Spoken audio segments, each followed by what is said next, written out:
দোল পূর্ণিমা বা দোলযাত্রা বা হোলি এই উৎসবটা প্রত্যেক মানুষের জীবনে একটি বিশেষ গুরুত্বপূর্ণ প্রভাব রাখে। এই উৎসব আমাদের সকলের জীবনেই একটা আনন্দকে নিয়ে আনে। তবে এই পূর্ণিমায় শুধুমাত্র আমরা আনন্দ করি না, আমরা একে অপরকে রং দিয়ে রাঙিয়েই তুলি না।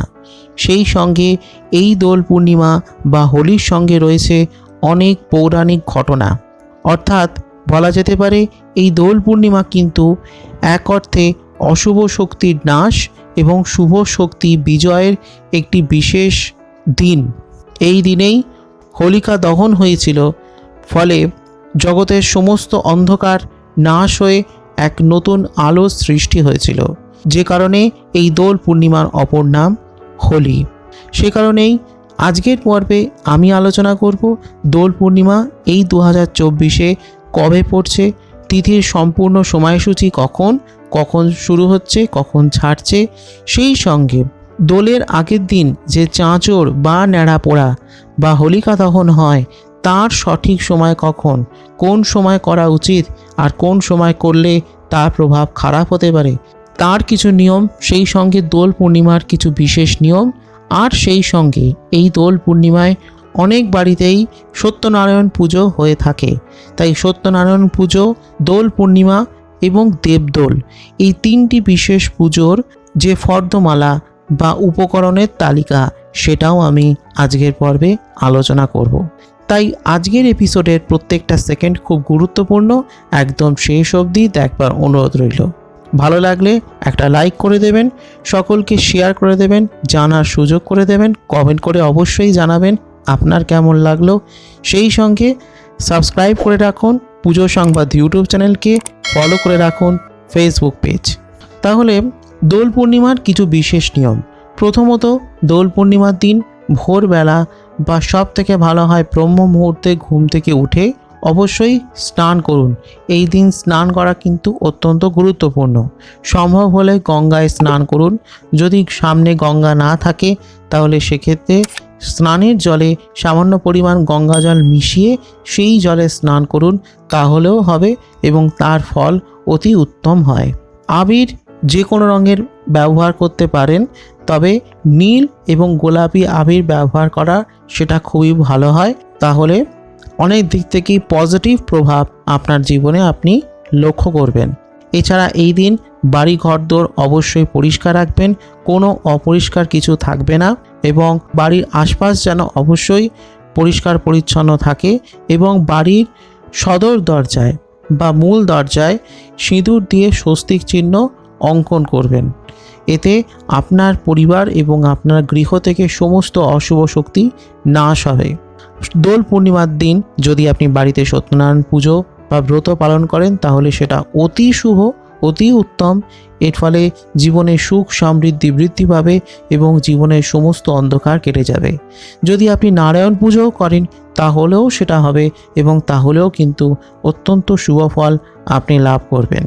এছাড়া এই দিন যদি আপনি শ্রীমদ্ ভগবত গীতা পাঠ করেন বা ভাগবত পুরাণ পাঠ করেন তাহলেও খুব ভালো এবং খুবই শুভ ফল লাভ হয়। রং খেলার আগে শ্রীকৃষ্ণের অথবা রাধা মাধবের চরণে বা বাড়িতে যদি নারায়ণ থাকেন তাহলে তাঁর চরণে আবির আগে অর্পণ করবেন। তারপর সেই আশীর্বাদী আবির পরিবারের সকলের মধ্যে কপালে এবং গালে লাগিয়ে নিয়ে তারপর রং খেলবেন। তার আগে কিন্তু নয়, আগে ঈশ্বরের চরণে দেবেন, তারপরেই কিন্তু আপনি রং খেলবেন। এক্ষেত্রে একটা কথা কিন্তু খেয়াল রাখতে হবে, সেই আশীর্বাদী আবির যেন কোনোভাবেই কারোর পায়ে বা মাটিতে যেন না পড়ে। এই দিনের পুজোয় এবং নৈবেদ্যের মধ্যে অবশ্যই তুলসী পাতা অর্পণ করবেন এবং যদি আপনি শ্রী বিষ্ণু বা নারায়ণ বা শ্রীকৃষ্ণকে যদি আপনি তুলসী পাতা দিতে পারেন তাহলেও সেটা খুবই ভালো। এছাড়া অবশ্যই এই দিন অর্থাৎ দোল পূর্ণিমার রাতে চন্দ্রদেবকে দর্শন করবেন এবং কিছুক্ষণ যদি আপনি চাঁদের দিকে তাকিয়ে থাকেন তাহলে সেটা আপনার মন এবং আপনার চোখের জন্য কিন্তু খুবই ভালো। এছাড়া এই দিন যদি আপনি চন্দ্রার্ঘ্য দান করতে পারেন তাহলে সেটা অতি উত্তম। এরপর হলো ফাল্গুনী পূর্ণিমা বা দোল পূর্ণিমার সময়সূচি। তিথি আরম্ভ হচ্ছে ইংরেজি 24শে মার্চ 2024, বাংলার 10ই চৈত্র 1430 সন রবিবার বেলা 9টা 43 মিনিটে। এবং তিথি সমাপ্ত হচ্ছে ইংরেজির 25শে মার্চ 2024, বাংলার 11ই চৈত্র 1430 সন সোমবার বেলা 11টা 48 মিনিটে। এবার প্রত্যেকটা দিন নিয়ে ধাপে ধাপে আলোচনা করা যাক। প্রথম দিন হলো 24শে মার্চ। এই দিন হলো শুধুমাত্র সত্যনারায়ণ পুজো হবে এবং সেই সঙ্গে এই দিন আপনি লক্ষ্মী পুজোও করতে পারেন। সত্যনারায়ণ পুজো করার বিশেষ সময় হলো সন্ধ্যে 5টা 45 মিনিট থেকে রাত 7টা 21 মিনিট। এটি হলো সত্যনারায়ণ পুজো করবার অতি এবং সর্বশ্রেষ্ঠ সময়। যদি এই সময় আপনার সত্যনারায়ণ পুজো করা কোনোভাবে সম্ভব না হয়, কোনো প্রকার অসুবিধে থাকে, তাহলে এই দিনের কিছু বিশেষ সময়, শুভ সময় বলেছি, সেই সময়ও আপনি করতে পারেন, সেটাও আপনার জন্য ভালোই হবে। এই দিন হলো পূর্ণিমার নিশি পালন। এই দিনই হলো চাঁচর বা বন্য উৎসব বা হোলিকা দহন। কিন্তু হোলিকা দহন বা ন্যাড়া পোড়া কখনোই ভুল সময়ের মধ্যে বা অশুভ সময়ের মধ্যে করতে নেই, কারণ হোলিকা দহন মানে হলো অশুভ শক্তির নাশ এবং শুভ শক্তির বিজয়। তাই অশুভ শক্তির নাশ কখনো অশুভ সময় করতে নেই, ভুল সময় করতে নেই। শুভ সময়ের মধ্যে, সঠিক সময়ের মধ্যে এই হোলিকা দহনের কাজ করতে হয় বা ন্যাড়াপোড়া করতে হয়। যদি ভুল সময়ে হোলিকা দহন হয় তাহলে কিন্তু সেটা অনেক সময় দুঃখ বা দুর্ভাগ্যকে বয়ে আনতে পারে। তাই হোলিকা দহনের জন্য নিষিদ্ধ সময় হলো সন্ধে 6টা 33 মিনিট থেকে রাত 10টা 6 মিনিট। অর্থাৎ এই সময়ের মধ্যে কোনোভাবেই ন্যাড়াপোড়া বা হোলিকা দহন বা বন্য উৎসব বা চাঁচর ইত্যাদি কাজ আপনি করবেন না। রাত 10টা 6-এর বাদে গিয়ে আপনি হোলিকা দহন করবেন। এছাড়া এই দিনের কিছু বিশেষ এবং শুভ সময়সূচি হলো বেলা 11টা 18 মিনিট থেকে 12টা 7 মিনিট, বেলা 12টা 52 মিনিট থেকে 2টা 34 মিনিট, সন্ধে 5টা 48 মিনিট থেকে 7টা 22 মিনিট। এরপর হলো 25শে মার্চ।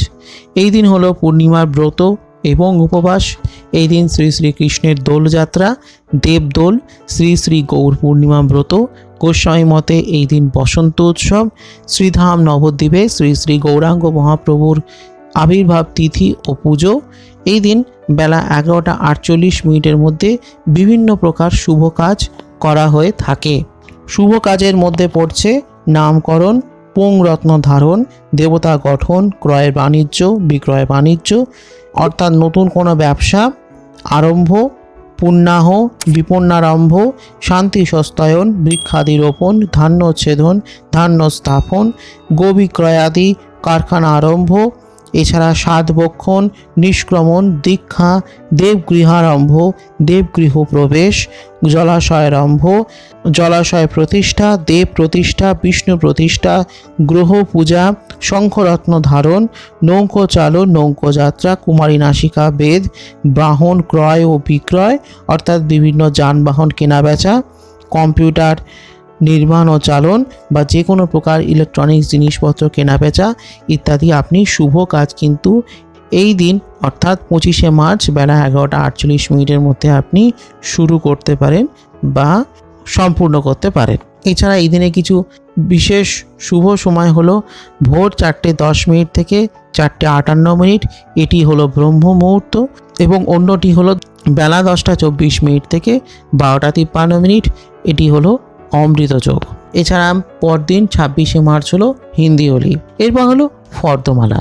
দোলযাত্রার জন্য প্রয়োজনীয় দ্রব্য হলো পঞ্চগুড়ি, তিল বা কালো তিল, হরিতকি বা হর্তুকি, পুষ্প বা ফুল, দূর্বা, তুলসী বা তুলসী পাতা, বিল্লপত্র বা বেলপাতা, ধূপ, দীপ, ধুনো, কৃষ্ণ পূজার ধুতি একটা, রাধিকার শাড়ি একটা, আসনাঙ্গুরিয়ক দুটো, মধুবর্কের বাটি দুটো, নৈবেদ্য দুটো, কুচো নৈবেদ্য একটা, দই বা দধি, মধু, ঘৃত বা ঘি, চিনি, পুষ্পমালা বা ফুলের মালা দুটো, ভোগের দ্রব্য, জলপানীয় দ্রব্য, থালা একটা, ঘটি একটা, পান, পানের মশলা, বালি, কাঠ, খড়কে, হোমের জন্য গাওয়া ঘি, ধূপওয়া, করবি ফুল 108টা, পূর্ণপাত্র একটা, মেড্রাসুর একটা, আবির, বরণ ডালা, পরদিন অভিষেকের দ্রব্য, পঞ্চশস্য, পঞ্চগব্য,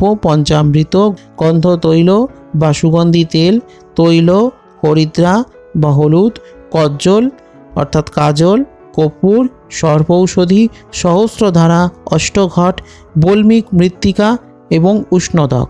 এরপর হলো দেবদোলের প্রয়োজনীয় উপকরণ: পুষ্প বা ফুল, দূর্বা, তুলসী, বিল্বপত্র বা বেলপাতা, ধূপ, দীপ, ধুনো, নৈবেদ্য দুটো, পুজো নৈবেদ্য একটা, পুজোর ধুতি একটা, শাড়ি একটা, আসনাঙ্গুরি দুটো, মধুপর্কের বাটি দুটো, দধি বা দই, মধু, চিনি, আবির এবং দক্ষিণা। এছাড়া সত্যনারায়ণ ব্রতের বা সত্যনারায়ণ পুজো করবার প্রয়োজনীয় দ্রব্য হলো সিঁদুর, ঘট একটা, পিঁড়ে একটা, পাতন একটা, পাতন বস্ত্র একটা, তীরকাঠি 4টে, পান 25টা, সুপুরি 25টা, কলা 32টা, তিল বা কালো তিল, হরিতকি বা হর্তুকি, পুষ্প, দূর্বা, তুলসী, বিল্বপত্র, ধূপ, দীপ, ধুনো, নৈবেদ্য, কুচো নৈবেদ্য একটা, পুজোর বস্ত্র দুটো, আসনাঙ্গুরক একটা, মধুপর্কের বাটি একটা, দধি বা দই, মধু, ঘৃত, চিনি। এছাড়া কাঁচা সিন্নির জন্য ময়দা বা শালি চূর্ণ, গুড় বা চিনি, দুগ্ধ বা দুধ প্রতি 1.5 সের বা 1 পোয়া 1 ছটাক হিসেবে, এবং পাকা সিন্নির জন্য সন্দেশ এবং বাতাসা প্রতিটি 1.5 সের বা 1 পোয়া 1 ছটাক হিসেবে। এছাড়া ফুলের তোড়া 5টা, পতাকা 5টা, ছুরি একটা এবং দক্ষিণা। তো এটাই ছিল আমার আজকের অতি সংক্ষিপ্ত আলোচনা। ভালো লাগলে একটা লাইক করে দেবেন, শেয়ার করে দেবেন, সকলকে কমেন্ট করে জানাবেন আপনার কেমন লাগলো। আপনার কোনো প্রশ্ন বা মতামত অবশ্যই জানাবেন কমেন্ট বক্সে। আর সেই সঙ্গে একমাত্র অফিসিয়াল ইউটিউব চ্যানেল পুজো সংবাদ চ্যানেলটিকে সাবস্ক্রাইব করে রাখুন। সাবস্ক্রাইব করে পাশের বেল আইকনটায় ক্লিক করে রাখুন, যাতে এই চ্যানেলের সমস্ত ভিডিওর নোটিফিকেশান সবার আগে আপনার কাছে পৌঁছয়। আর ফলো করুন অফিসিয়াল ফেসবুক পেজ পুজো সংবাদ। আসছি খুব শীঘ্রই আগামী পর্বে নতুন তথ্য নিয়ে। ততক্ষণের জন্য নমস্কার।